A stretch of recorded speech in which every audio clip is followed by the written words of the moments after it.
محکم اس خصلت کے مطابق ہے جو غالب ہے، جب سونا تانبے سے زیادہ ہے تو وہ سونا ہے، وہ خصلت جو تیرے وجود میں غالب ہے، اسی صورت پر تیرا حشر ضروری ہے۔ ایک وقت میں انسان میں بھیڑیا پن آتا ہے، ایک وقت میں چاند جیسی یوسف رخی آتی ہے، سینوں سے سینوں میں جاتے ہیں پوشیدہ طور پر نیکی اور کینے، بلکہ انسان سے بیل اور گدھے میں سمجھ اور علم اور ہنر پہنچتا ہے، کم رفتار گھوڑا تیز رفتار اور فرما بردار ہو جاتا ہے، ریچھ کھیلتا ہے بکری بھی سلام کرتی ہے۔ یہاں مترجم نے حاشیے میں لکھا ہے کہ جو خصلت غالب ہوگی اسی پر حشر ہوگا۔ اشرفی میں تھوڑا سا تانبا ضرور ہوتا ہے لیکن وہ سونے کی کہلاتی ہے۔ کسی وقت انسان میں اخلاق ذمیمہ کا غلبہ ہوتا ہے، کسی وقت اخلاق حمیدہ کا۔ صحبت سے انسان میں اچھے برے اخلاق ابھرتے ہیں، حیوانات انسان کی صحبت سے متاثر ہوتے ہیں۔ اور یہاں حاشیہ ختم ہوتا ہے۔ انسان سے حرص و ہوس کتے میں پہنچی، چرواہا یا شکاری یا محافظ بنا، اصحاب کہف کے کتے میں ان سوئے ہوں کی فضیلت پہنچی، یہاں تک کہ وہ اللہ کا طالب بن گیا۔ ہر زمانے میں سینے میں خاص نوعیت ظاہر ہوتی ہے، کبھی شیطان اور کبھی فرشتہ اور کبھی چرندہ اور درندہ بن جاتا ہے۔ اس عجیب جنگل سے جس کو ہر شیر جانتا ہے، سینوں کی بلندی تک مخفی راستہ ہے۔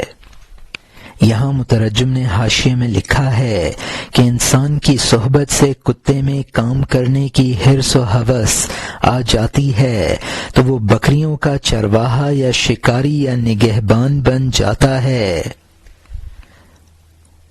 قمطیر نامی اصحاب کہف کا کتا جنت میں جائے گا۔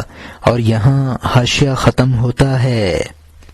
جان کا موتی اور مونگا چرا لے عارفوں کے دل میں سے، اے کتے سے کمتر جبکہ تو چور ہے، تو پاکیزہ موتی چرا، جبکہ تو بوجھ اٹھاتا ہے تو بھلا بوجھ اٹھا۔ یہاں مترجم نے حاشیے میں لکھا ہے کہ پہلے اشعار میں بتایا تھا کہ ایک سینہ سے دوسرے سینہ میں خیالات منتقل ہوتے ہیں، اب فرماتے ہیں جبکہ خفیہ راستے سے کچھ حاصل کرنا ہے تو عارفوں کے دل کے پاکیزہ خیالات حاصل کر۔ اور یہاں حاشیہ ختم ہوتا ہے۔ اب نئے مضمون کا آغاز ہوتا ہے جس کا عنوان ہے مریدوں کا سمجھنا کہ ذوالنون رحمۃ اللہ علیہ پاگل نہیں ہوئے ہیں، قصداً یہ صورت بنائی ہے۔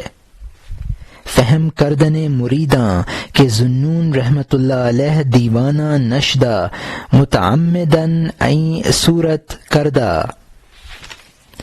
جب ذوالنون رحمۃ اللہ علیہ خوشی خوشی قید خانے کی طرف چلے، پابا زنجیر ان کے گم کرنے کی وجہ سے سر کو پکڑے ہوئے، دوستوں نے ہر جانب سے رخ کیا قید خانے کی جانب، ان کے پاس حال دریافت کرنے کے لیے دوست ذوالنون کے معاملے میں روانہ ہوئے قید خانہ کی جانب، اور اس میں رائے زنی کی کہ یہ مجنونانہ حرکتیں بالقصد کرنے میں یا کوئی راز ہے، کیونکہ وہ اس راستے میں قبلہ ہیں اور نشانی ہیں، ان کی دریا جیسی عقل سے بہت بعید ہے کہ جنون ان سے بے وقوفی کی باتیں کرائے۔ خدا بچائے ان کے مرتبہ کے کمال کی وجہ سے کہ بیماری کا عبر ان کے چاند کو چھپائے۔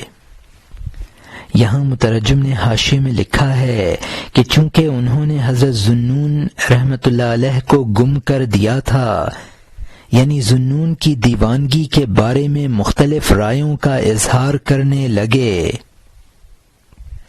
بعض لوگوں کی رائے ہوئی کہ جان کر دیوانہ بنے ہیں، یعنی خدا نے دیوانہ بنا دیا ہے، اس میں اللہ کی کوئی حکمت ہوگی۔ بعض لوگوں نے کہا یہ ممکن نہیں کہ ان جیسے عقل مند سے دیوانگی بے وقوفی کے کام کرا سکے۔ اور یہاں حاشیہ ختم ہوتا ہے۔ وہ عوام کے شر کی وجہ سے قید خانہ میں گئے ہیں، وہ عقل مندوں کے عیب کی وجہ سے دیوانے بن گئے ہیں، وہ تن پرست کند عقل کی ذلت کی وجہ سے جان کر قید خانہ میں گئے ہیں اور دیوانہ بنے ہیں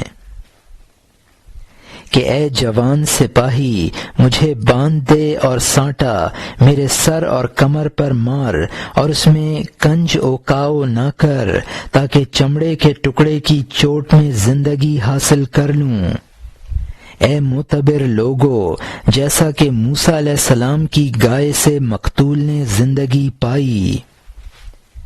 یہاں مترجم نے حاشیے میں لکھا ہے کہ چونکہ عقل مند لوگ باعث ننگ کام کرنے لگے ہیں، اس لیے انہوں نے اپنے آپ کو دیوانہ بنا کر اپنے آپ کو ان کے زمرے سے خارج کر لیا ہے۔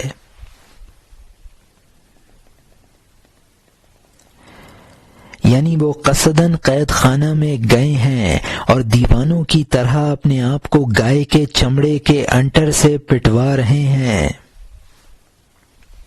اور یہاں حاشیہ ختم ہوتا ہے تاکہ گائے کے چمڑے کے ٹکڑے میں خوش ہو جاؤں، حضرت موسیٰ علیہ السلام کی گائے کے مقتول کی طرح شاداں ہو جاؤں۔ گائے کی دم کی چوٹ سے مقتول زندہ ہو گیا، جیسے تانبا کیمیا سے خالص سونا بن گیا۔ مقتول اٹھ بیٹھا اور راز بتائے اور قاتل جماعت کو ظاہر کر دیا۔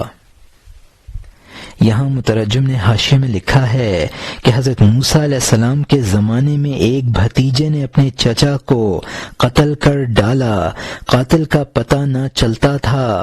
حضرت موسیٰ علیہ السلام نے گائے ذبح کرائی اور اس کا چمڑا لے کر مردے پر مارا تو مردہ زندہ ہو گیا اور اس نے قاتل کا پتہ بتا دیا۔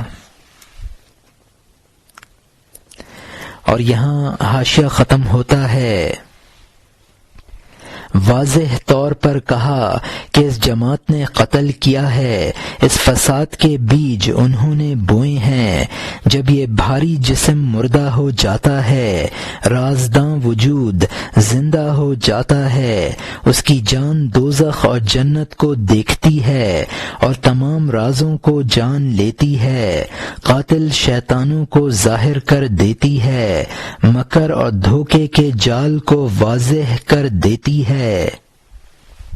یہاں مترجم نے حاشیے میں لکھا ہے کہ جس طرح اس مقتول کی روح نے اسرار کا انکشاف کر دیا، اسی طرح جب انسان اپنی ہستی کو فنا کر دیتا ہے اس پر اسرار منکشف ہونے لگتے ہیں۔ مقام فنا پر پہنچ کر اسرار آخرت منکشف ہو جاتے ہیں۔ انسان کو محسوس ہو جاتا ہے کہ شیاطین اس کے قاتل ہیں اور ان کے مکر و فریب کو پہچان جاتا ہے۔ اور یہاں حاشیہ ختم ہوتا ہے۔ گائے کو ذبح کرنا معرفت کی شرط ہے تاکہ جان اس کی دم کی چوٹ سے ہوش میں آ جائے۔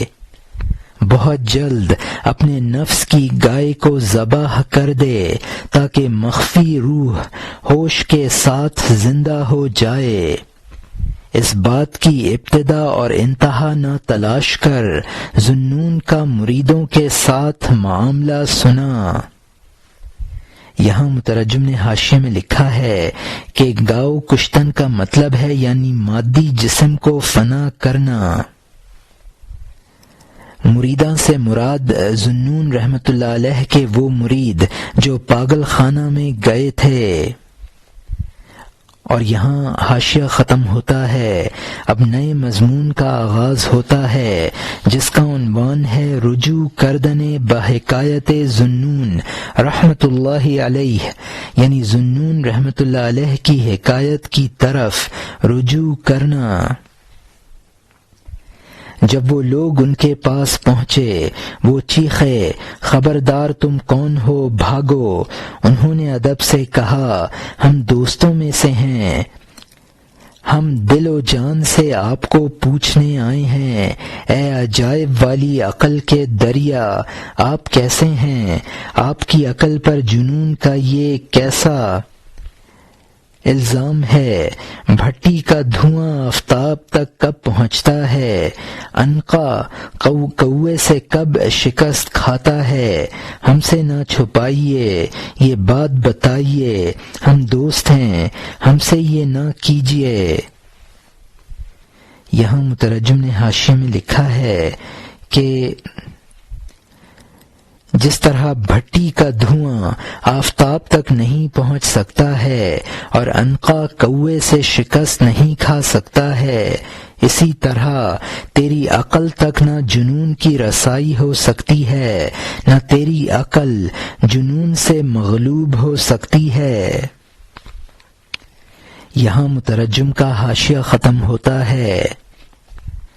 دوستوں کو نہ بھگانا چاہیے یا روپوشی اور دھوکے سے دور نہ کرنا چاہیے، راز کو دوست کے سامنے رکھ دیجیے، اے وہ کہ آپ علم و عقل کے سمندر ہیں، امان جائے۔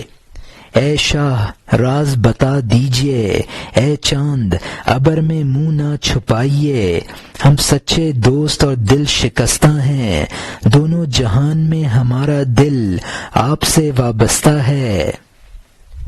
راز کو دوستوں سے نہ چھپائیے، راز بتا دیجیے اور ہماری جان کے در پہ نہ ہوجیے۔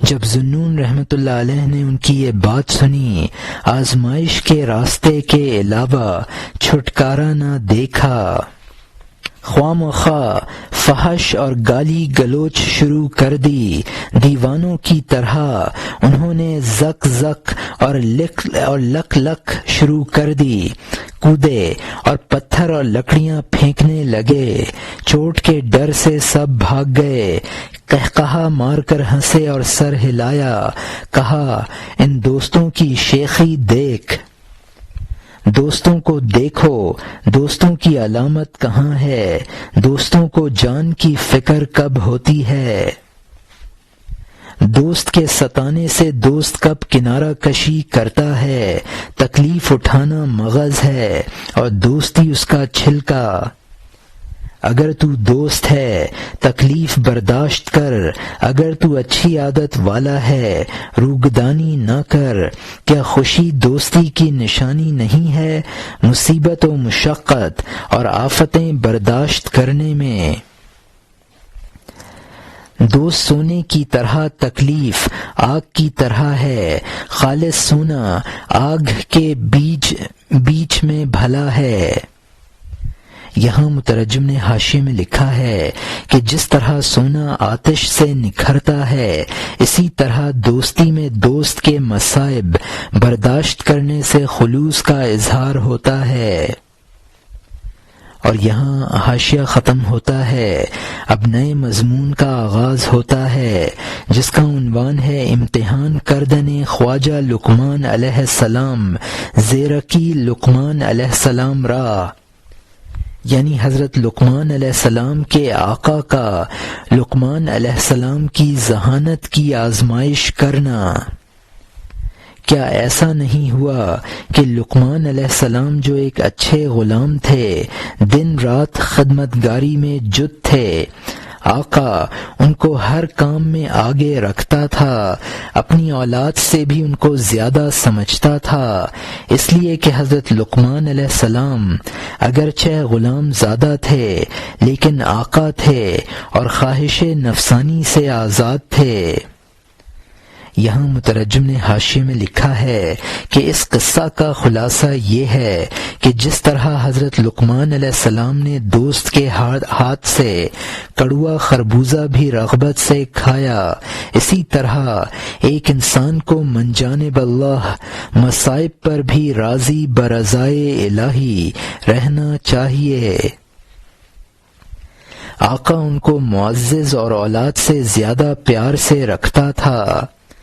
حضرت لقمان علیہ السلام کو اگر ولی اور بزرگ مانا جائے تو غلام زادہ ہونے میں کوئی اشکال نہیں، اور اگر وہ نبی تھے تو ان کے باپ کو جبراً غلام بنایا گیا ہوگا۔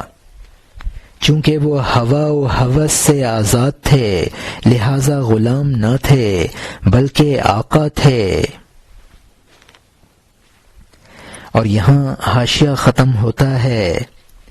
ایک بادشاہ نے گفتگو میں ایک بزرگ سے کہا، مجھ سے بخشش میں کچھ مانگ۔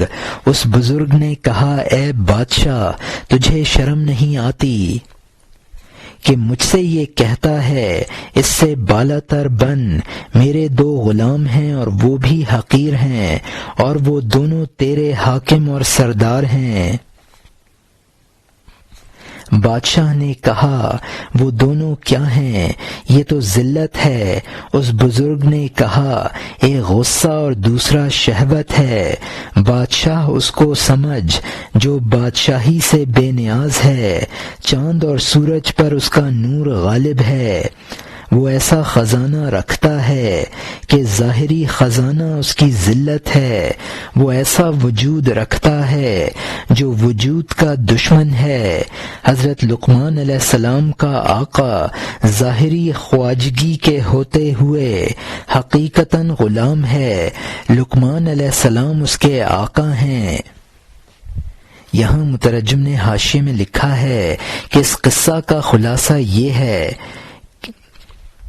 چونکہ مولانا نے پہلے شعر میں ہوا و ہوس سے آزاد ہونے کا ذکر کیا ہے، لہذا اس سلسلے میں یہ حکایت نقل کی ہے۔ تو میرے 2 غلاموں کا غلام ہے، یعنی غلاموں کا غلام ہونا میرے لیے ذلت کا سبب ہے۔ شاہ تو وہ ہے کہ دنیا کی بادشاہت سے بھی بے نیاز ہو۔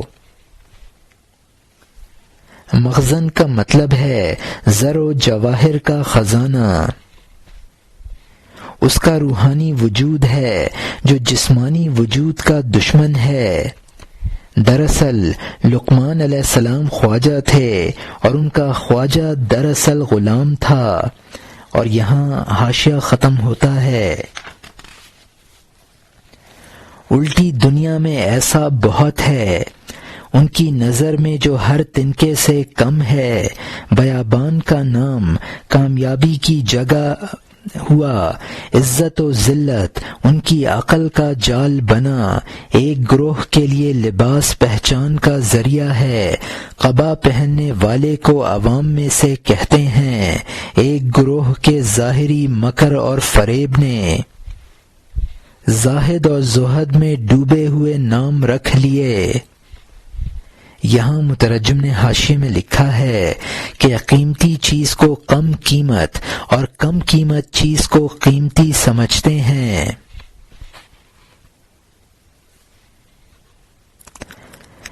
کپڑوں سے انسان کو پہچانتے ہیں، اس کی حقیقت پر نظر نہیں رکھتے ہیں۔ گدڑی والے کو فقیر سمجھتے ہیں، قبا پہننے والے کو معمولی انسان تصور کرتے ہیں۔ اور یہاں حاشیہ ختم ہوتا ہے۔ ایک گروہ میں ظاہری مکر اور زہد ہے۔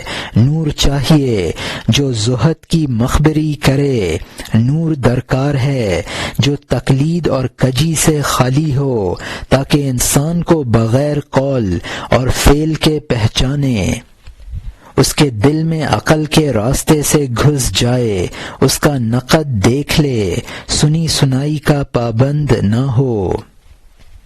یہاں مترجم نے حاشیے میں لکھا ہے کہ بعض لوگ ظاہری مکاری کو دیکھ کر زہد کے قائل ہو جاتے ہیں۔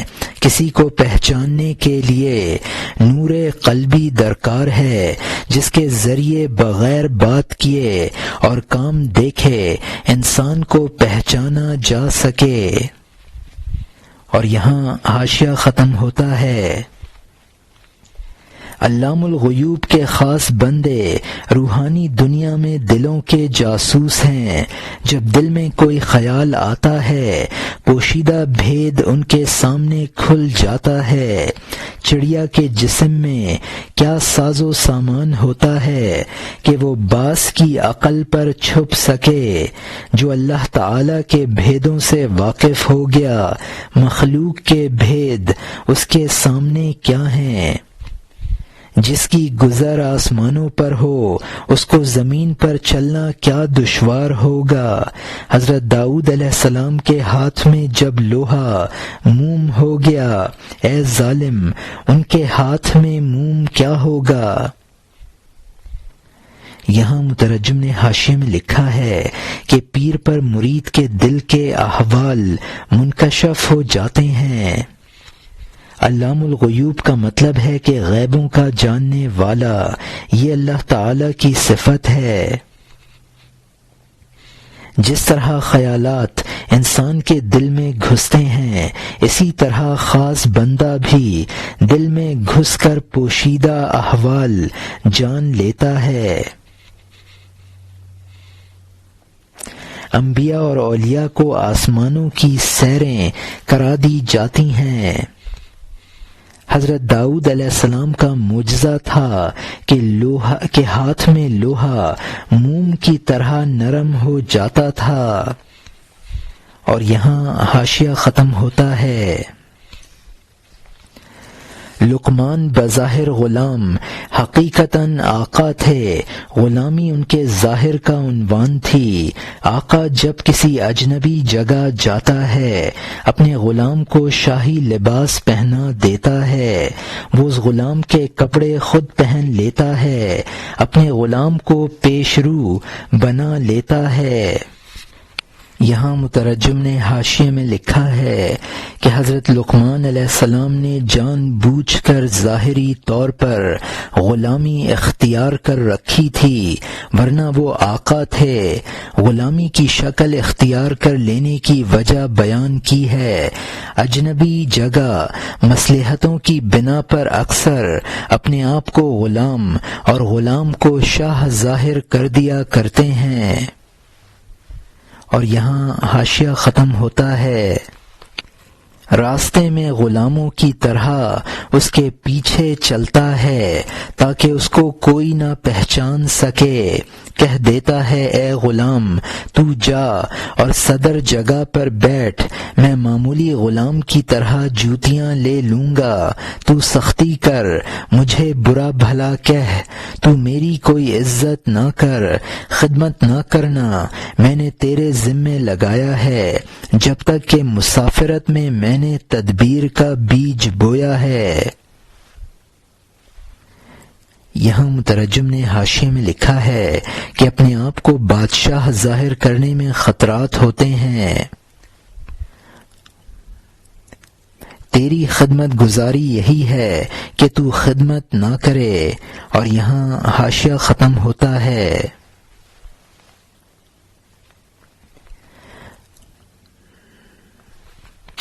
آقاؤں نے یہ غلامیاں کی ہیں تاکہ یہ گمان ہو کہ وہ غلام ہیں۔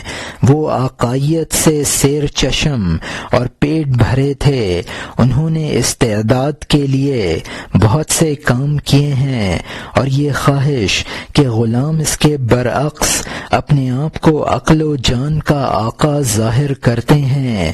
آقا سے خاکساری کا طریقہ آتا ہے، اللہ کے بندے سے بندگی کے سوا کچھ نہیں آتا ہے۔ پس اس عالم سے اس عالم تک بہت سی بناوٹی باتیں ہیں، ان کو الٹا سمجھ۔ یہاں مترجم نے حاشیے میں لکھا ہے کہ بہت سے بزرگ اپنی بزرگی کے اخفاء کے لیے معمولی کام اختیار کر لیتے ہیں تاکہ عوام کی نگاہوں سے چھپے رہیں۔ بزرگان دین معمولی پیشے اختیار کر لیتے ہیں تاکہ ان کی استعداد قرب الہی میں اضافہ ہو۔ جو لوگ حرص و ہوا کے غلام ہیں وہ اپنی بڑائی ظاہر کرتے ہیں۔ بزرگان دین ہمیشہ فروتنی اختیار کرتے ہیں۔ جو اللہ کی از بندہ کا مطلب ہے یعنی جو اللہ کے نیک بندے ہیں۔ جس طرح یہ واقعہ ہے کہ بظاہر حضرت لقمان علیہ السلام غلام اور ان کا آقا ہے، لیکن حقیقتاً حضرت لقمان علیہ السلام آقا اور ان کا آقا ان کا غلام تھا، اسی طرح اس عالم اور عالم آخرت میں اور بہت سی چیزیں ہیں جو حقیقتاً ظاہر کے برعکس ہیں۔ اور یہاں حاشیہ ختم ہوتا ہے۔ حضرت لقمان علیہ السلام کا آقا اس راز سے واقف تھا اور اس کی نشانی دیکھ چکا تھا، راز جانتا تھا، کام چلا رہا تھا۔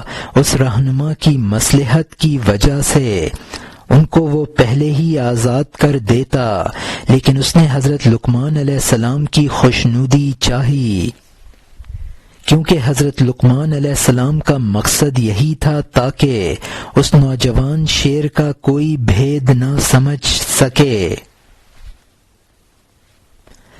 یہاں مترجم نے حاشیے میں لکھا ہے کہ یعنی اس بات سے کہ حضرت لقمان علیہ السلام نے ظاہراً غلامی اختیار کر رکھی ہے، ورنہ بباطن ان کا رتبہ آقائیت کا ہے۔ حضرت لقمان علیہ السلام کی خواہش تھی کہ ان کو غلام بنائے رکھے۔ اور یہاں حاشیہ ختم ہوتا ہے۔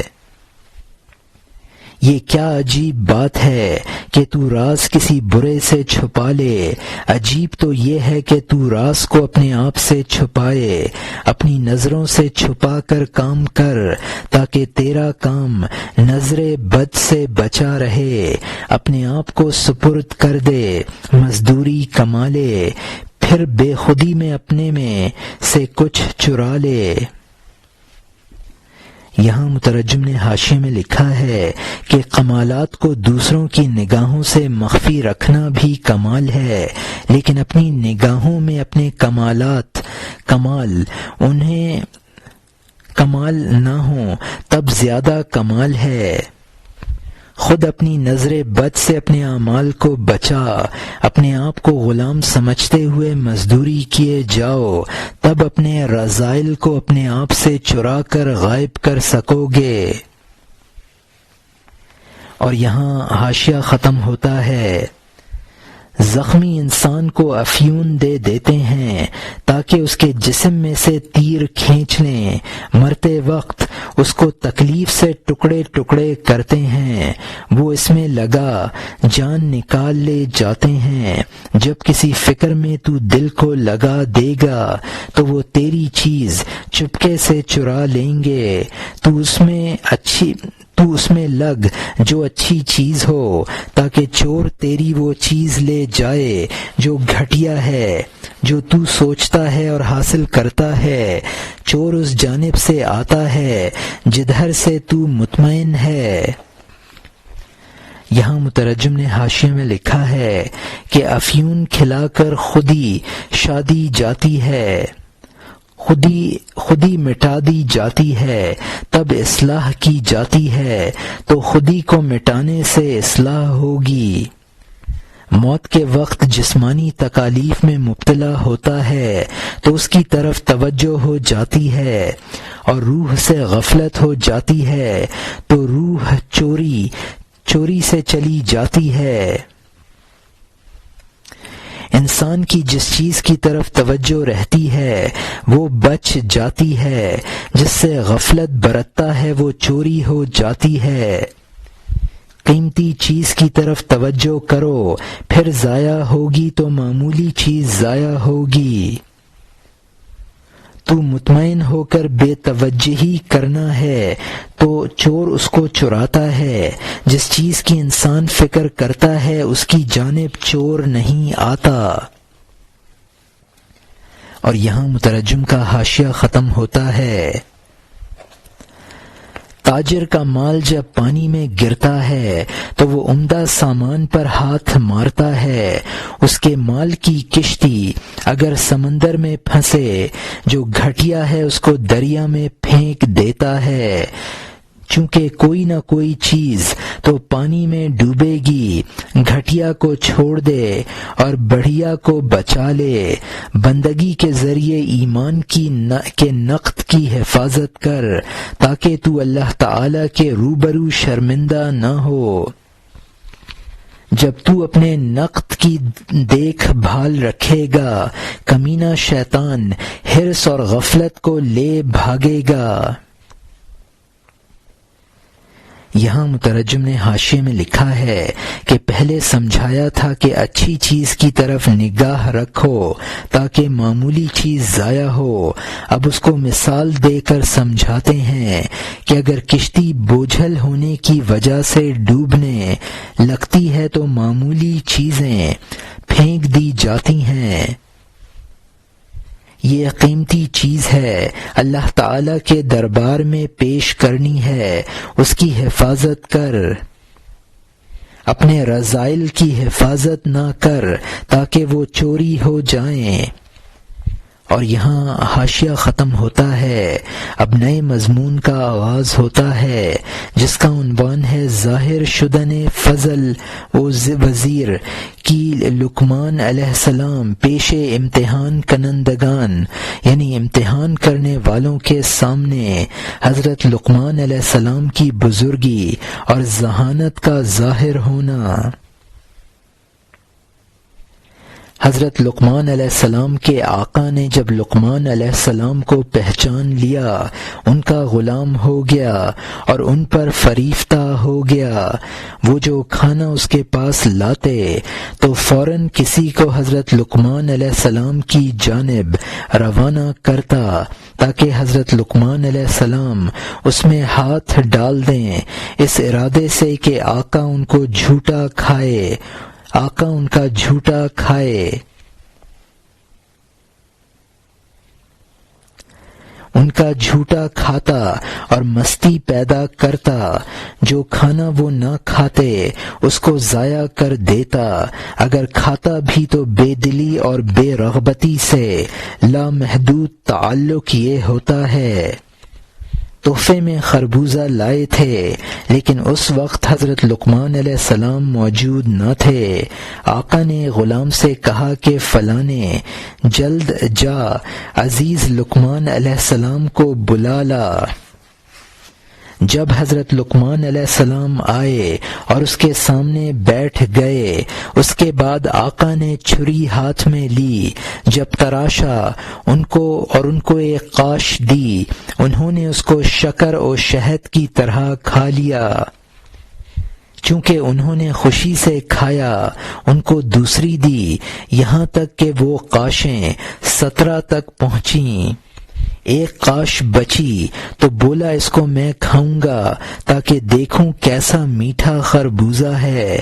وہ اس قدر خوشی سے کھا رہے تھے کہ ان کے ذوق سے طبیعتیں خواہش مند ہو گئیں اور کھانا چاہنے لگیں۔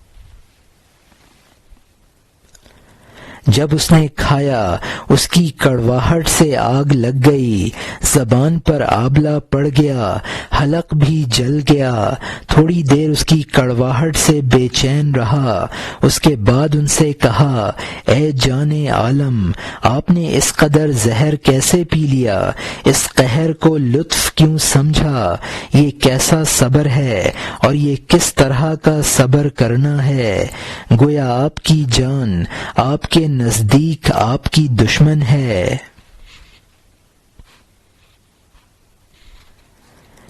کیوں نہ تدبیر سے آپ نے کوئی عذر کر دیا کہ میں معذور ہوں، تھوڑی دیر ٹھہر۔ فرمایا کہ تیرے سخی ہاتھ سے میں نے اس قدر کھایا ہے کہ شرمندگی سے جھکا جاتا ہوں، مجھے شرم آتی اگر تیرے ہاتھ سے ایک کڑوی چیز نہ کھاؤں۔ اے آقا، تو خود جانتا ہے جبکہ میرے تمام اجزاء تیرے انعام سے اگے ہیں اور تیرے دانہ و دام میں غرق ہیں۔ یہاں مترجم نے حاشیے میں لکھا ہے کہ ایسا کڑوا خربوزہ کھانا تو جان کے ساتھ دشمنی ہے۔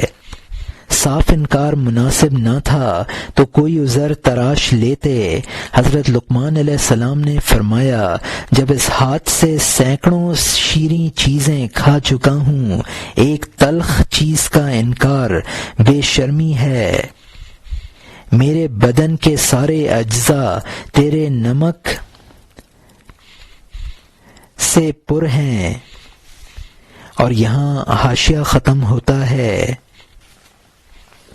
اگر میں ایک کڑوی چیز سے فریاد اور وادیلا کروں تو کالی خاک میرے اجزاء پر ہو۔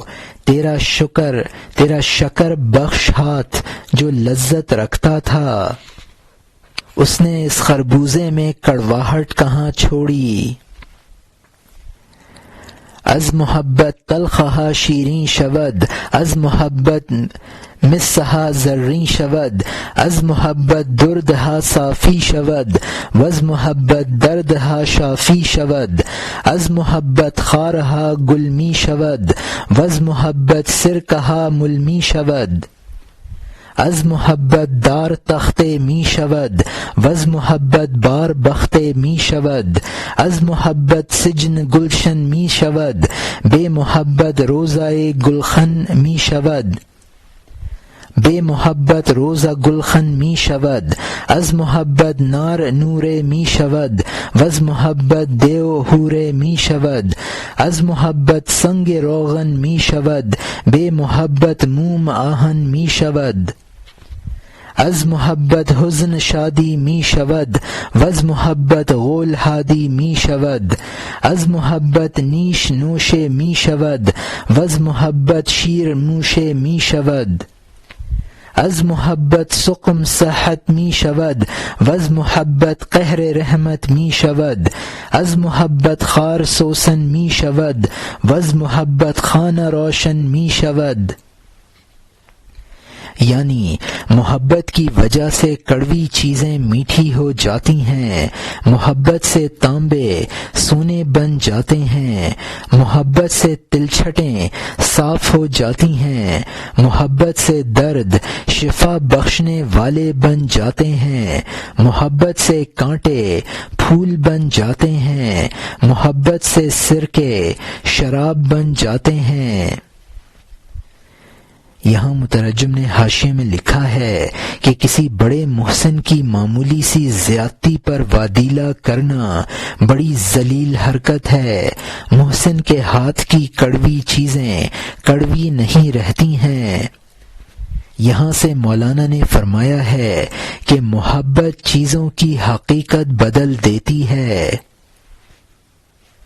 اور یہاں حاشیہ ختم ہوتا ہے، محبت سے سولی تخت بن جاتی ہے، محبت سے بوجھ نصیبہ بن جاتا ہے، محبت سے قید خانہ چمن بن جاتا ہے، بغیر محبت کے باغ بھٹی بن جاتا ہے، محبت سے آگ نور بن جاتی ہے، محبت سے دیو حور بن جاتا ہے، محبت سے پتھر تیل بن جاتا ہے، بغیر محبت کے موم لوہا بن جاتا ہے، محبت سے غم خوشی بن جاتا ہے، محبت سے چھلاوا راہبر بن جاتا ہے، محبت سے ڈنک شہد بن جاتا ہے، محبت سے شیر چوہا بن جاتا ہے، محبت سے بیماری تندرستی بن جاتی ہے، محبت سے قہر رحمت بن جاتا ہے،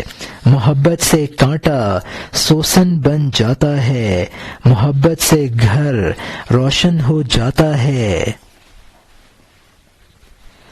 از محبت مردہ زندہ می شود، وز محبت شاہ بندہ می شود، ای محبت ہم نتیجہ دانشست، کہ گزافہ برچنی تخت نشست۔ محبت سے مردہ زندہ ہو جاتا ہے، محبت سے شاہ غلام بن جاتا ہے، یہ محبت بھی سمجھ کا نتیجہ ہے، بکواسی ایسے تخت پر کب بیٹھ سکتا ہے۔ ناقص عقل نے یہ عشق کب جنا ہے، ناقص عقل عشق پیدا کرتی ہے لیکن پتھر سے، پتھر پر جب محبوب کا رنگ دیکھا، سیٹی سے محبوب کی آواز سن لی۔ ناقص عقل فرق نہیں سمجھتی، لا محالہ بجلی کو سورج سمجھ لیتی ہے۔ یہاں مترجم نے حاشیے میں لکھا ہے کہ عشق و محبت کامل عقل کا نتیجہ ہے۔ ناقص عقل بھی عشق پیدا کرتی ہے لیکن غیر واقعی معشوق کے ساتھ۔ ناقص عقل جب کسی چیز پر محبوب حقیقی کا عکس دیکھتی ہے تو اس کی گرویدہ ہو جاتی ہے۔ یہ دھوکہ ایسا ہی ہے جیسا کہ پرند کو شکاری کی سیٹی سے دھوکہ لگتا ہے اور اس کو اپنے ہم جنس کی آواز سمجھ کر جال میں جا پھنستا ہے۔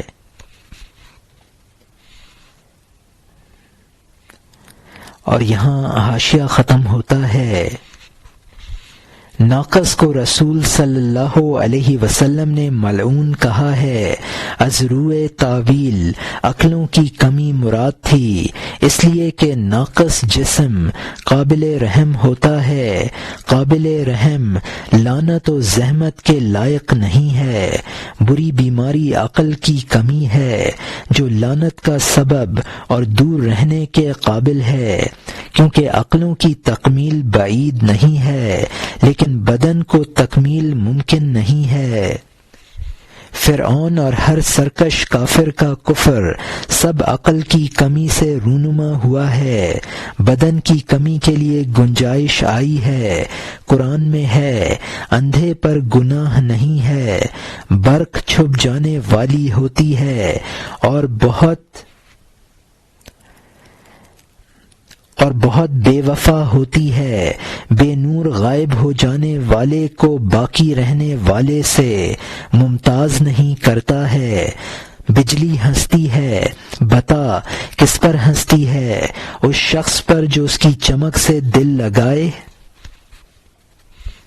یہاں مترجم نے حاشیے میں لکھا ہے کہ جس ناقص کو ملعون کہا ہے اس سے مراد ناقص عقل والا ہے۔ باعث لعنت وہ برائی ہو سکتی ہے جس کا ازالہ ممکن ہو اور نہ کیا جائے۔ بے عقل عاقلوں کی صحبت میں عقل حاصل کر سکتا ہے، لنگڑا بالکل معذور ہے چونکہ عقلی نقصان کی وجہ سے پیدا ہوتا ہے، لہذا باعث لعنت ہے۔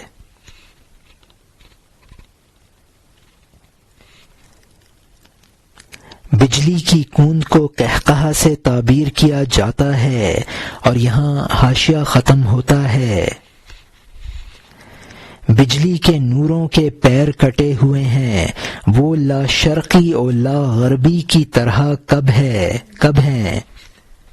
بجلی کو تو نگاہیں اچک لینے والی سمجھ، باقی رہنے والے نور کو مجسم نگاہیں سمجھ۔ برق را چوں یختف الابصار داں، نور باقی راہ ماں ابصار داں۔ دریا کے جھاگ پر گھوڑا دوڑانا ہے، خط کو بجلی کی روشنی میں پڑھنا ہے، حرص کی وجہ سے ناعاقبت اندیشی ہے، اپنے دل اور اپنی عقل کی ہنسی اڑانا ہے، عقل طبعاً عاقبت بھی ہے، جو انجام کو نہیں دیکھتا ہے وہ نفس ہے، جو عقل نفس سے مغلوب ہو وہ نفس بن جاتی ہے، جب مشتری زحل سے مات کھا جاتا ہے منحوس ہو جاتا ہے۔ یہاں مترجم نے حاشیے میں لکھا ہے کہ لا شرقی اور لا غربی کا مطلب ہے کہ وہ نہ مشرقی ہے اور نہ مغربی۔ یہ قرآن پاک میں اللہ تعالی کے نور کی صفت بیان کی گئی ہے۔ قرآن پاک میں کفار کے بارے میں ہے یکاد البرق یخطف الابصارہم، قریب ہے کہ بجلی ان کی نگاہوں کو اچک لے۔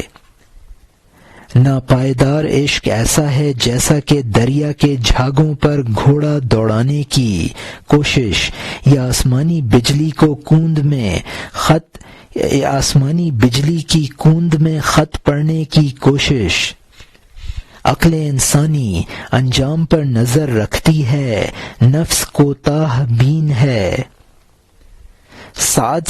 مشتری سعد ستارہ ہے، لیکن زحل منحوس ستارے کی داب میں آ کر نحس بن جاتا ہے۔ اور یہاں حاشیہ ختم ہوتا ہے۔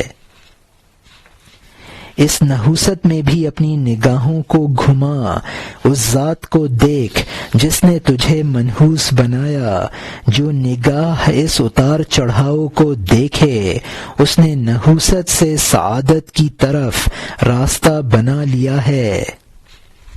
یہاں مترجم نے حاشیے میں لکھا ہے کہ اگر انسان وساوس قلبی میں مبتلا ہو تو ان کے درپے نہ ہو، بلکہ یہ مراقبہ کرے کہ یہ وسوسے بھی اللہ کی جانب سے ہیں، تو وساوس کی نحوست ختم ہو کر عروج کی سعادت حاصل ہو جاتی ہے۔ اور یہاں حاشیہ ختم ہوتا ہے۔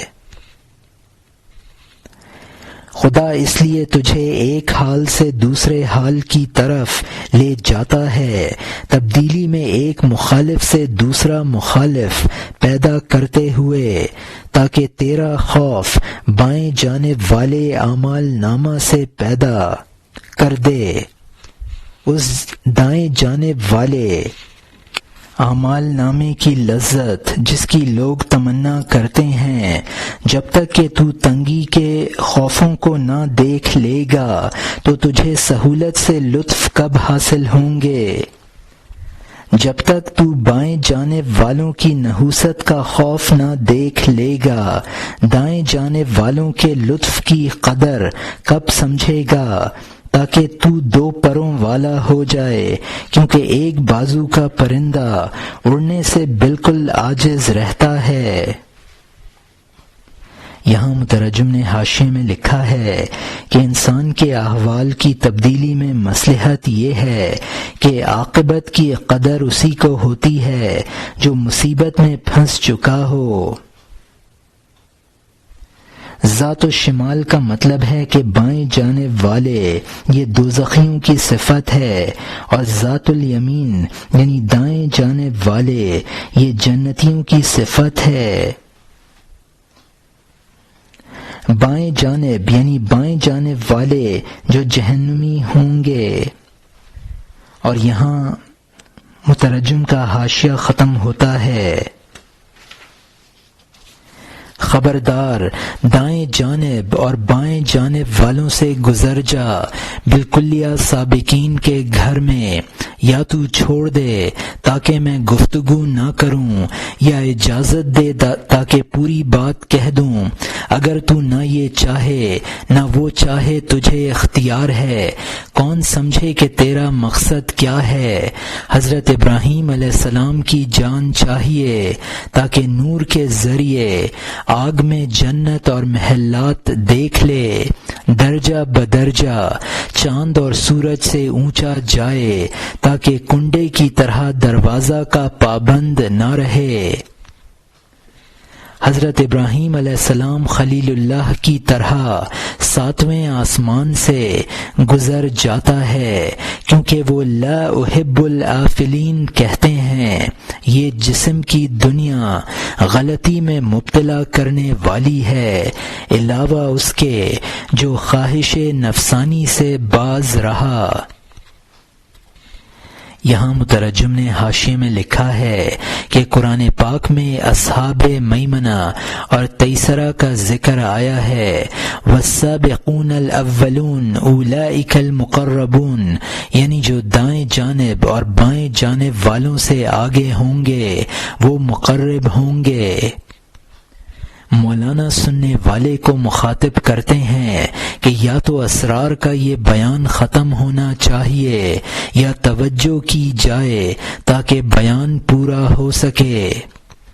عقل کامل ہو تو حضرت ابراہیم علیہ السلام کی سی ہو، جو دشمنوں کی آگ میں بھی آخرت کا منظر دیکھ رہے تھے۔ سالک کو مسلسل ترقی کرنی چاہیے تاکہ خلوت راز سے باہر نہ رہے۔ کنڈی کا حلقہ دروازے سے باہر ہوتا ہے۔ لا احب الآفلین کا مطلب ہے کہ میں غروب ہو جانے والوں کو پسند نہیں کرتا۔ حضرت ابراہیم علیہ السلام نے یہ اس وقت فرمایا جب چاند اور سورج کی الوہیت کا انکار کر رہے تھے۔ اور یہاں حاشیہ ختم ہوتا ہے۔ اب نئے مضمون کا آغاز ہوتا ہے جس کا عنوان ہے حسد آن حشم براں غلام خاص سلطان، یعنی بادشاہ کے خاص غلام پر غلاموں کا حسد کرنا۔ شاہ اور امیروں اور حسد کا قصہ۔ خاص غلام اور شہنشاہ عقل پر دور رہ گیا۔ کلام کو طول دینے والے کے طول دینے کی وجہ سے واپس لوٹنا چاہیے اور اس کو مکمل کرنا چاہیے۔ اقبال اور نصیبہ والا ملک کا باغبان درخت اور درخت میں امتیاز کرنا کیوں نہ جانے گا؟ وہ درخت جو کڑوا اور ناپسند ہو اور وہ درخت جو 1/700 کے برابر ہو، ان کو رتبے میں برابر کب رکھے گا جب ان کو دور اندیشی کی نگاہ سے دیکھے گا۔ یہاں مترجم نے حاشیے میں لکھا ہے کہ درمیان میں مولانا نے کچھ اسرار و حکم کی باتیں شروع کر دی تھیں، اب پھر اس قصے کی طرف رجوع کرتے ہیں۔ بادشاہ اور غلاموں کی مثال باغبان اور درختوں کی سی ہے۔ باغبان سب درختوں کو پہچانتا ہے اور ان سے ان کی حیثیت کا معاملہ کرتا ہے۔ باغ میں ایک درخت ایسا قیمتی ہے جو بہت سوں سے بڑھا ہوا ہوتا ہے۔ اور یہاں حاشیہ ختم ہوتا ہے کہ ان درختوں کا انجام کار پھل کیسا ہے، اگرچہ اس وقت دیکھنے میں یکساں ہیں۔ وہ شیخ جو اللہ کے نور سے دیکھنے والا ہو گیا، ابتدا اور انتہا سے واقف ہو گیا، اس نے اللہ تعالی کے لیے چر کو دیکھنے والی آنکھ بند کر لی ہے، آخرت کو دیکھنے والی آنکھ پہلے سے کھول لی ہے۔ وہ حاسد برے درخت تھے، کڑوی اصل والے بدبخت تھے، حسد کی وجہ سے جوش میں تھے اور جھگون گراتے تھے، خفیہ طور پر مکر کرتے تھے۔ یہاں مترجم نے حاشیے میں لکھا ہے کہ بظاہر سب درخت یکساں ہیں، پیر سمجھتا ہے کہ کون سا مرید بالآخر کس مرتبے پر فائز ہوگا، یعنی جانوروں والی آنکھ جو محض غذائے جسمانی کو دیکھتی ہے، اس کو چشم آخر بھی کہا ہے۔ اور یہاں حاشیہ ختم ہوتا ہے۔ تاکہ خاص غلام کو قتل کر دیں، دنیا سے اس کی جڑ اکھاڑ دیں۔ وہ فانی کب ہو سکتا ہے جبکہ بادشاہ اس کی جان تھا، اس کی جڑ اللہ تعالی کی حفاظت میں تھی۔ بادشاہ ان رازوں سے واقف ہو گیا۔ ابو بکر رحمۃ اللہ علیہ ربابی کی طرح خاموش تھا، بد اصلوں کے دل کو دیکھ کر ان جعل سازوں پر تالیاں بجاتا تھا۔ یہاں مترجم نے حاشیے میں لکھا ہے تاکہ مخصوص غلام کو قتل کر ڈالیں۔ ابو بکر ربابی رحمۃ اللہ علیہ ایک مجذوب ولی کا نام ہے جو 7 سال تک بالکل خاموش رہے تھے۔ کمہار چونکہ برتنوں پر طرح طرح کے رنگ چڑھاتا ہے، لہذا جعل ساز اور ملمہ گر کے معنی میں بھی بولا جاتا ہے۔ اور یہاں حاشیہ ختم ہوتا ہے۔ مکار قوم مکاری کر رہی تھی تاکہ بادشاہ کو دھوکے میں مبتلا کر دیں۔ لا انتہا عظیم بادشاہ، اے گدھو، دھوکے میں کب پڑ سکتا ہے؟ بادشاہ کے لیے جال بن رہے تھے، آخر یہ تدبیر بھی اسی سے سیکھی تھی۔ وہ شاگرد بدبخت ہے جو اپنے استاد سے مقابلہ کرے اور سامنا کرے۔ یہاں مترجم نے حاشیے میں لکھا ہے کہ شاہ سپاہی شاہ اور سپہ سالار سے طریقہ سیکھتا ہے، مرید شیخ سے آداب سیکھتا ہے، وہ شاگرد منحوس ہے جو استاد سے سیکھے ہوئے ہنر کے ذریعے استاد ہی کا مقابلہ کرنے لگے۔ اور یہاں مترجم کا حاشیہ ختم ہوتا ہے۔ کون سے استاد سے دنیا کے استاد سے جس کے سامنے ظاہر و باطن یکساں ہے، اس کی نظر اللہ تعالی کے نور سے دیکھنے والی ہو گئی ہے، جہل کے پردوں کو پھاڑنے والی ہو گئی ہے۔ پرانی گدڑی جیسے دل کے سوراخ پر اس دانا کے سامنے پردہ تانتا ہے، پردہ 100 منہ سے اس پر ہنستا ہے، اس کا ہر سوراخ ایک منہ بن گیا ہے۔ یہاں مترجم نے حاشیے میں لکھا ہے کہ یعنی استاد بھی وہ جو روحانی استاد ہے جس کے سامنے ہر شخص کا ظاہر و باطن یکساں ہے۔ حدیث میں ہے اتقوا من فراست المؤمن فإنه ينظر بنور اللہ، یعنی مومن کی فراست سے ڈرو اور وہ اللہ کے نور سے دیکھ لیتا ہے۔ جو دل معصیتوں کی وجہ سے پرانی گدڑی کی طرح سوراخ در سوراخ ہے، یہ اس کے راز کو چھپانا چاہتا ہے، اس دل کے سوراخوں پر پردہ ڈالتا ہے تاکہ راز نہ کھل جائے۔ پردے کے پیچھے دل کا ہر سوراخ راز بتا رہا ہے۔ اور یہاں مترجم کا حاشیہ ختم ہوتا ہے۔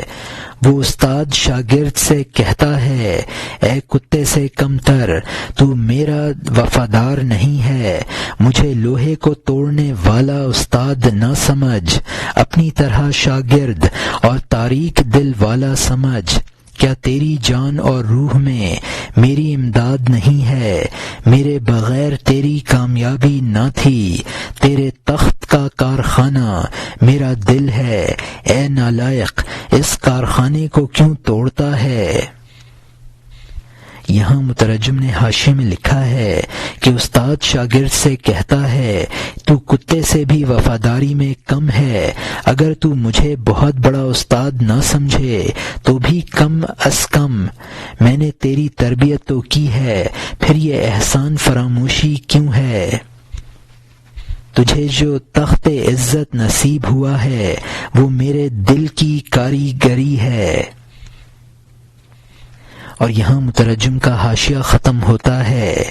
تو اس سے کہتا ہے، میں پوشیدہ طور پر چقماق رگڑتا ہوں، کیا دل سے دل تک سوراخ نہیں ہوتا ہے؟ وہ تیرا خیال روزن میں سے دیکھ لیتا ہے، تیرے ذکر کی دل گواہی دے دیتا ہے، لیکن شرافت کی وجہ سے تیرے منہ پر نہیں کہتا ہے۔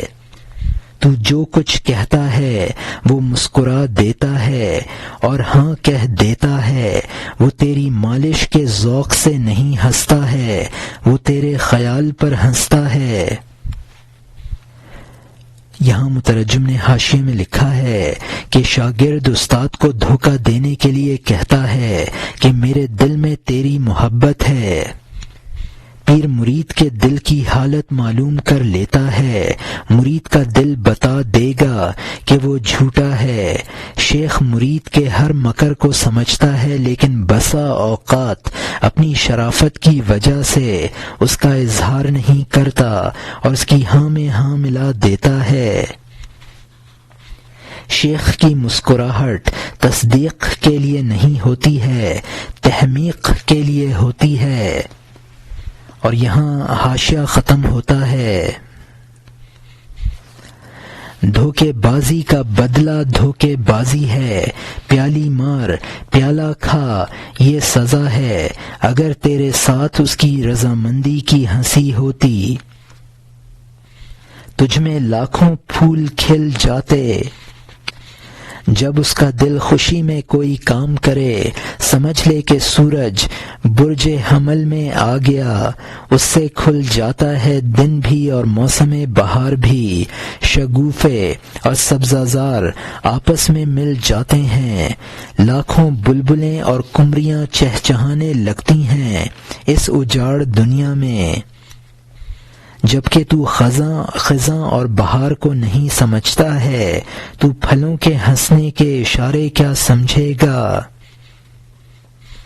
یہاں مترجم نے حاشیے میں لکھا ہے، یعنی جس طرح کا معاملہ پیر کے ساتھ کیا ویسا ہی برتاؤ اس نے کیا۔ پیر مرید کے کاموں سے خوش ہو کر ہنسے تو مرید فیوز سے مالا مال ہو جائے۔ سورج کے برجوں میں سے ایک برج بکری کے بچے کی صورت میں ہے، جب سورج گردش کرتا ہوا اس میں آتا ہے تو موسم بہار شروع ہو جاتا ہے، موسم بہار کا سما پیدا ہو جاتا ہے، موسم بہار میں بلبلیں اور قمریاں چہچہانے لگتی ہیں۔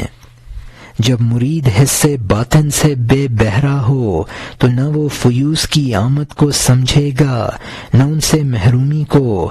پھلوں کا خندہ یہ ہے کہ ان پر پکنے کی رونق آ جائے۔ اور یہاں حاشیہ ختم ہوتا ہے، جبکہ تو اپنی روح کے پتوں کا زرد اور سیاہ ہونا نہیں سمجھتا ہے تو شاہ کے غصے کو کیا سمجھے گا؟ شاہ کا سورج غصہ کے برج میں آ کر اعمال نامے کی طرح روح سیاہ کر دیتا ہے۔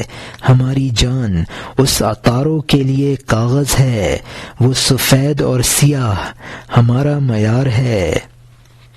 یہاں مترجم نے حاشیے میں لکھا ہے کہ کورے باطن کو جب یہ نظر نہیں آتا کہ اس کی روح پر خزاں طاری ہے تو وہ پیر کے غصہ کے اثرات کو بھی نہیں سمجھ سکتا ہے۔ پیر کی ناراضی سے قلب سیاہ ہو جاتا ہے۔ عطارو وہ ستارہ ہے جس کو دبیر کلک یعنی آسمان کا منشی بھی کہا جاتا ہے۔ جس طرح کاتب کا اثر کاغذ پر آتا ہے، پیر کا اثر روح پر پڑتا ہے، اور مرید کی قلبی حالت ہی اس کی اچھائی یا برائی کا معیار ہے۔ اور یہاں حاشیہ ختم ہوتا ہے، پھر وہ سرخ اور سبز فرمان لکھتا ہے، حتیٰ کہ ہماری روحیں پاگل پن اور عجز سے نجات پا جاتی ہیں۔ تو بہار کی تحریر سرخ اور سبز واقع ہوئی ہے، جو قیاس کرنے میں دھنک کمان کے نقش کی طرح ہے۔ اس مقصد میں تو ایک قصہ سن لے تاکہ تو بھی معانی سے حصہ پا لے۔ یہاں مترجم نے حاشیے میں لکھا ہے کہ نفسانی لذتوں کے سودے کو سودا کہا ہے، اور عجز سے یہاں مراد وصول الی الحق سے عجز ہے۔ شیخ کے انوار مختلف انواع کے ہوتے ہیں، جیسا کہ دھنک کمان میں مختلف رنگ ہوتے ہیں۔ شیوخ اور اولیاء اللہ کا مظہر ہیں۔ بلقیس نے حضرت سلیمان علیہ السلام کے خط کو ان کا مظہر سمجھ کر تعظیم کی اور ہدہد کی حقارت کو مد نظر نہ رکھا۔ اور یہاں مترجم کا حاشیہ ختم ہوتا ہے۔